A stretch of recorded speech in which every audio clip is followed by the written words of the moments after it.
Hey, welcome to On the Rocks, man. Yeah, it's going to be a crazy evening. I'm Jamie Wilson. I'm going to be your host for tonight, moderator slash bartender. And man, it's been crazy raining this past weekend. And I must say, I love the rain, but really sometimes it gets really cold. And it's really tough to move around. So, life is looking a little bit more normal nowadays, especially when you're going out and you're stuck in traffic. Traffic is back. I can't believe traffic is back. I remember the early days and the heydays of the pandemic where there was no cars on the road and it was sarap. But here we are, and that's a sure sign that life is slowly returning to normal. And really, I can't thank our friends from Liquor.ph enough for you know supplying my hooch for tonight. This is the Georgia Moon Corn Whiskey. It's pretty strong. So I don't know if I'm going to be drinking this for a couple of hours. I don't know how the end of this show is going to be. But yeah, it's been a crazy couple of days, lots of ups, lots of downs. And the one thing that I always, try to stay true is really to listen to music. And the beautiful part about listening to music is that, even if it's, new music or old music or music that has stuck with you for a long, long time, it's actually really wonderful that when you miss your friends, you can just and your friends who happen to be musicians, you can just play their albums, play the favorite songs you have, and immediately you're brought back to this time, to this place, and when we were out in bars and having a lot of fun, and really nobody gets me rocking like my guests tonight. These guys have been around for 30 years. They're celebrating 30 years this Friday. And really, I was there, hanging out with them and watching them and, you know, getting messed up with them from the very beginning. And it was actually quite wonderful to see how their music has progressed and how they have actually evolved as human beings. Well, I don't know. Some of them, that's debatable. But I love these guys, man. This is the epitome of a band of brothers. It's a perfect example of a rock and roll family, and I am talking about Razorback. And tonight it's going to be music and mayhem with Razorback. So, ladies and gentlemen, let's bring in our first two guests. Why don't we give a big welcome to Tirso Ripoll and Manuel Legarda? Hey, Hey guys. Tirso. Cheers, How Hello. you doing, pare? Cheers, man. Cheers. Cheers, man. Cheers. cheers. Yeah. So, Mm, guys, how's the pandemic been treating you, man? You going crazy at home or what? totally, dude. Totally. It's been insanity, man. In a Yeah. quiet way because you can't really do anything. But Yeah, I miss playing, man. I want to dude, play in a bar. Yeah. really, Play in I mean, front of people, right? Yeah. this Happy the these spaghetti. lockdown things, it's fun, but it come on, it's not the same, man. Right, You, diba? In the beginning of the lockdown, diba? We're like, oh, now we have all this time to do the things that we never really had time to do. Like, I cleaned out all my storage, and all that. And after like the first month, you're like, now what? really, I'm done now. Should I take up knitting? What am I gonna do now? But you guys have been busy though. You guys have been putting out music. yeah. I mean, we you gotta people gotta be entertained, and we learned that midway in. It was a way of just had to figure out how to do it. And the lockdown gig thing, which I guess people must know by now, but you can't play live on these chat things. It doesn't work. Good. Yeah. Whenever you have to basically record everybody like you're recording, and so it's I enjoy that. It's fun in its own way, but it's not the same without a crowd, and you really miss the not just the energy of a crowd, but the energy of your bandmates in the same room. Yeah, That's there's a back and forth thing that happens, man, when we're all in the same room, and that's what's missing. I know. It's the instantaneous back and forth Yeah. when you have the collective energy in the room. And I mean, there's no such thing as jamming with these pandemic recordings, pare. The recordings.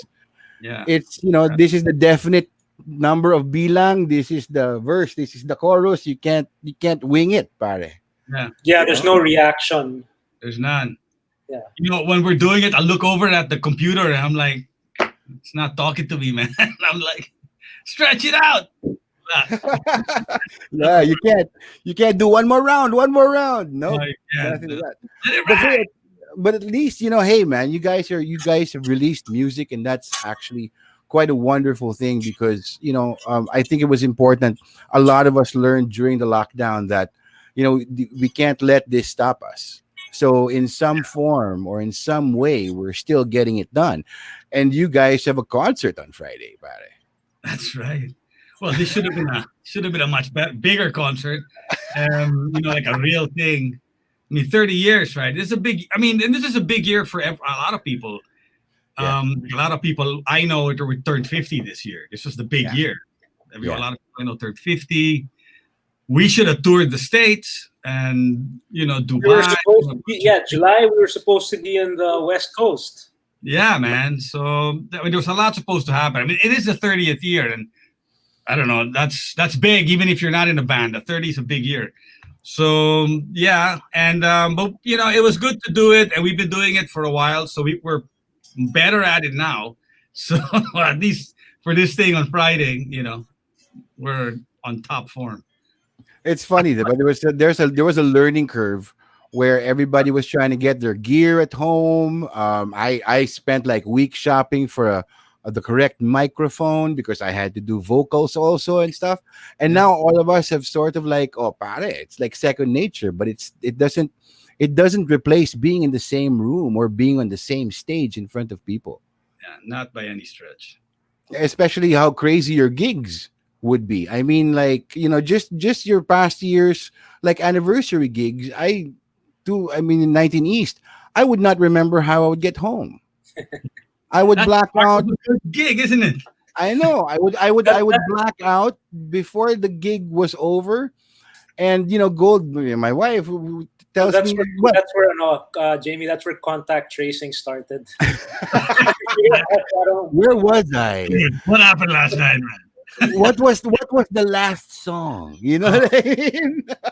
Really? If I had a buck for every time hey man, what happened last night, Manuel? Last night, I remember. Yeah. I don't know. We were on the Skyway. And everybody's like, dude, where's my car? Yo. Dude, where's my gear? Where's my shirt? I actually went home one night because I got a Razorback t-shirt and I put it on, and the t-shirt I went to 19 East in, I have never recovered again. And at least I left with a t-shirt on, right? Not Maybe you did it with one of the roadies. Send me a photo, we'll see. But sometimes they show up dressed nice. So I'm like, get that shirt. That's the shirt, buddy. That's the shirt. No, but it's great that you guys have been putting out music. Like you put out a couple of singles. One in particular, you started out with. When was Love Pusher released? Love Pusher was released before the pandemic. Yeah, it was right before, no? Was that in like late in 2019 or was that? Yeah, it's late. Yeah, late 2019. That's right. Yeah. That's right. And that was with Nino Mendoza. So how was it recording with Nino, pare? Pretty seamless. It was pretty good. I mean, with Nino, as well as with all the other guests, he just he came in and he had everything written out. He went in, he banged it out. We have video, you should see. It's great. Nino in the studio is the same as Nino on stage. It's fantastic. Great. Pang MTV. Yeah. So, but it was good. There was a little bit of we had obviously gone into a studio previously and we had hammered it out more or less. And then he had to throw in the words and do that, which he did when he came back to record the vocal. We had all the music recorded already. Remember, this was one of the last things Brian did. So yes, that's right. There was no changing. You couldn't change anything anymore. So that was it. Yeah. He had to sing to whatever was there, and it was good. He came in, everything was cool. Like very minor tweaks on certain areas, but it was Yeah, it was what, couple of hours?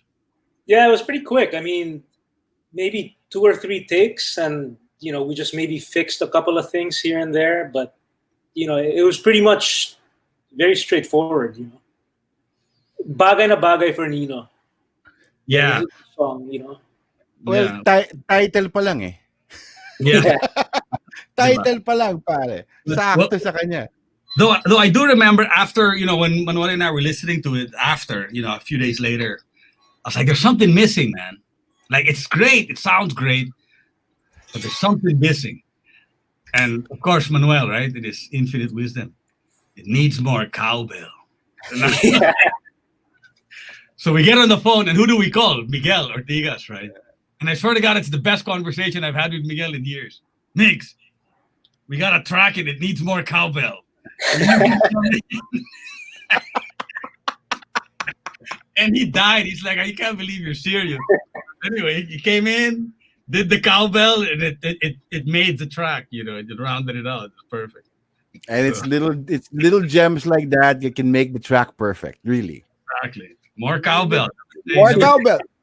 There's always room for more cowbell. Always. And then you released Bubog sa Asfalto. That Right. was with Raymond Marasigan. How Yeah. was it naman recording with him? Did you need more cowbell? No, Raymond's got everything. He brings it all. That was pretty quick, actually. We sent him the music, because we had it demoed already, and we sent it to him, and the next day he sent us his vocals. Mhm. Yeah, well, Raymond played the drums on this one too. Yeah. So Yeah. he's drums and vocals. So and it was like that, like right away. Boom. Pretty professional, man. It was great. And this was done actual studio. This is not a pandemic recording. This was in an actual this was studio. But he recorded it in his studio, I think. Yeah. Ah. You know what I mean? And the video was released during the pandemic, but the song had been done, I mean, just before, but that was in 2020 already. No, I think it was also late 2019, but very late, like in December or something. It was And the song was done na. yeah. Was that before Pusher or after? That was after. After. That was after. Yeah. So this is the first song that features Brian not on drums. Yes. Yeah. Yeah. And it was pretty quick. And Raymond wrote the lyrics and everything as well. So it's one of those. Every time we got these guests, it was always like they have to write it as well. You're not gonna write it for them. Or else there's no point in getting them. So we got guys that we really liked and really respected, and I think everything worked out. So. Fantastic. Yeah, they're really awesome songs. Going back a little further, I really enjoyed your single with Dong Abay, Palacio. Oh, yeah. Yes. That was good. That was still in the studio. Yeah. And Yeah. that was such an unforeseen collaboration with Dong. At least on my part. How did that happen, pare? I don't know. See, Manuel doesn't even pay attention. Manuel just comes in, does his guitar parts, and then he leaves. No, but it was intense, man. When we met with Dong to have him hear the music that we had, he was explaining his lyrics and all that, and he was like reading from his little notebook his lyrics, but he was reading it like as if he was in front of an audience, like with feeling and everything. Yeah, man. And it was a very intense moment, and we were all sitting around the table, with our drinks, and some people with their cigarettes and whatever else. And it was one of those moments where you're like looking at the guy, and you're like, as I was looking at him as an audience, I was like, wow, this is great. Yeah. And then when he finally got into the booth and started doing it, and then like during the guitar solo, he starts dancing, in the studio. It was an awesome night. It was great. Dong is intense, man. He's Yeah, man. intense. He- I he- remember Very Go ahead. intelligent, very smart guy. Yes. quick as hell. You gotta watch it. He's good, man. Yeah. Very quick. He'll catch you. It's like watching a mad Gandalf. You know. And be careful, for that flask of his. Oh, Yeah. Well, Careful with your steps on that. yeah. That's a fire. I'm glad Manuel was driving that night. With that one, man. I didn't drive. well, I don't even know what's in. well. See, even Manuel doesn't remember that he drove. So that's some magic potion in his flask, pare. It's like Asterix and Obelix. What's that? Yeah. The magic potion. Yeah. Get a fix. I love that he would be a rock and roll get a fix, pare. He is Exactly. get a fix. That's true. And But well, But that was fun. That one was done in the studio, so we were all together. Yeah. You know, we had recorded the guide tracks and stuff. We were all together in the studio and it was recorded. So that was the last one, I think, that we did like that. You know. not piecemeal, but all together, writing it and then recording it. Yes. Awesome. Cool. Well, I think it's time to since we're going to go backtracking and be talking about the rest of your albums, the rest of the music. I think it's time to bring in a man whose voice I love, a man I love totally. And as a singer, I don't know. I'm a singer myself, and really, it's this man's voice for me is just watching it grow over the years, and the way he's used it just completely amazes me and baffles me at the same time, considering how he recorded his tracks and at the same time how he would actually pull this off live. And of course, I'm talking about Kevin Roy. Kevin, why don't you come in here? Hello. Hey, Roy. Kevin. Hello. Hello. What's up, Kevin? Yeah, Roy, Mister. What's up, Mister. kids? Mr. Roy. I look a bit like Marty Feldman today. My eyes are not cooperating. Got up at 8 p.m. But I'm up. Hello. At the crack of 8. Jeez. Yeah, Really? my hours are really, really, really weird. Something to do with 4 kittens, mother cat, and Jeez. And life. your neighbor. And no, your it's been neighbor? quiet. That's cool. It's been quiet, naman. So how have you been, Kevin? How's the pandemic treating you? Quite nicely. You see, I'm accustomed to this life where I don't leave the house. Yeah. And nice for everyone to fucking join me, really. Yeah.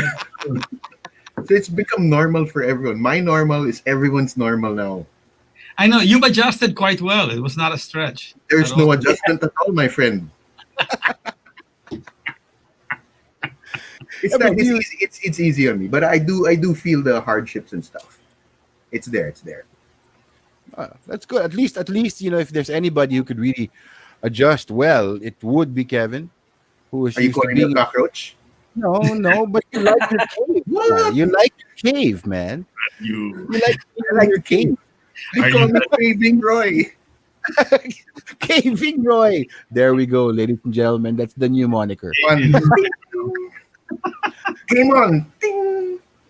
Okay, guys. So let's go into your albums. I want to chart your the stories behind the albums.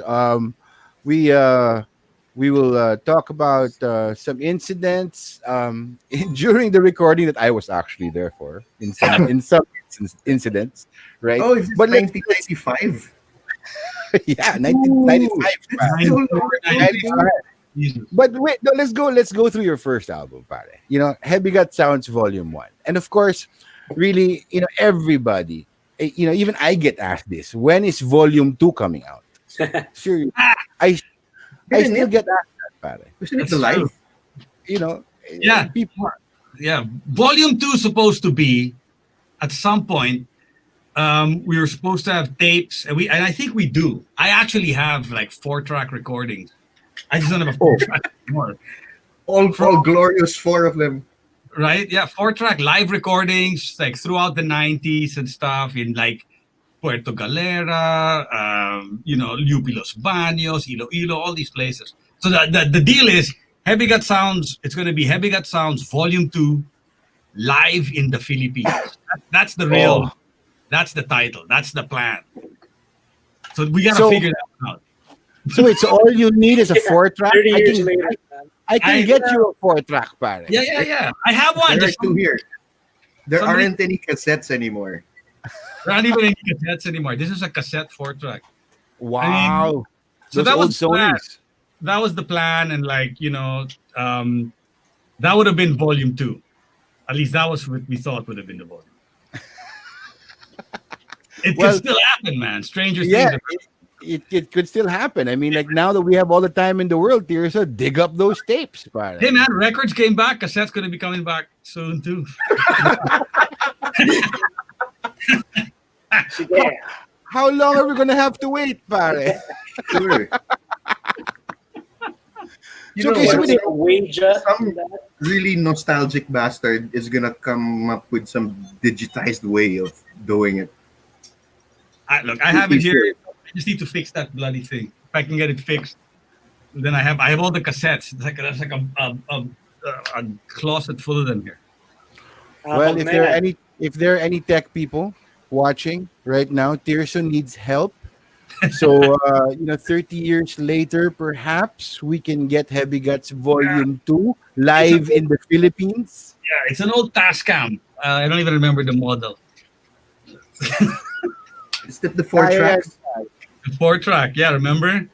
I used to I bring think it. I have two or one of them. I have the one I have. It's different. It plays like 2 tracks fast and slow. They used to flip it over. It's weird. Right. No. No, one side recording. Yes, yeah. It records all 4 on the one side. One So, side, yeah. but anyway, that's there. This Okay, is my so- cat. My daughter named her Wolfie. Ah, So I Hi. changed it to Schwash. sure. We didn't know it was a girl till she gave birth. So we call it Schwash. Right. You Anyway, didn't know sorry. it was a girl until she gave birth. Yeah, man. We just Wow. opened the closet, surprise, 4 kittens, and her. She partied. She left the house one night and partied. Huh. Yeah. Well, there you go. There you go. Man. That Your daughters. So going back to Heavy Guts Volume 1, all right? So how was it recording that, guys? I mean, it was your first time in the studio. With a whole bunch of songs. You had a sound that you wanted to produce. And how did that go? It was not easy at all. It was because this is in the early 90s, right? Now back then, even if you went to a live show, you'd get like a Roland Jazz Chorus. Those were the amps you would get. I mean, That's right. It was an empty studio that you had to fill with your gear. yeah, there was like that, and so you went, and a lot of the engineers were like, "Oh, let's line in lang yan." No, you need to get a microphone. That's true. And we're like, line in na lang, and we're like, no, it's gonna sound like crap, and Yeah, You know, they come from that philosophy that it's all they need is a pure sound and they can slap the effects on. yeah, but they didn't even have much effect. This is all analog. Remember that? That's why. Yeah. That's 2-inch tape. That's analog. Yeah. That's Right, analog. However, that was at the legendary Green Hill Sound in Gilmore. Yeah, that was a We were great so lucky room. to have been able to record there. All these orchestras recorded there. We were Yeah. lucky to experience it. A year after it was gone, maybe because of us. I don't know. Could be, or maybe it was Lady Valerie who was recording in the next studio. Or Remember? Jograt. Or Jograt. But you came in with all the songs ready. Yes, every time we went into the studio, the songs were always done. I mean, they were ready to go. We've always been quite professional like that. We don't go in to waste any time. Like, we're gonna come in, we know exactly how this is gonna go. We're gonna run it. It's done. You get there, and the guy's like, "Oh, line in." We're like, "No, man. I've got a Marshall, Insulting. rig light. You're not gonna line it in. Slap a bloody microphone on it, man. Come on." But they're always. Tirso, how many microphones did you have on your amp?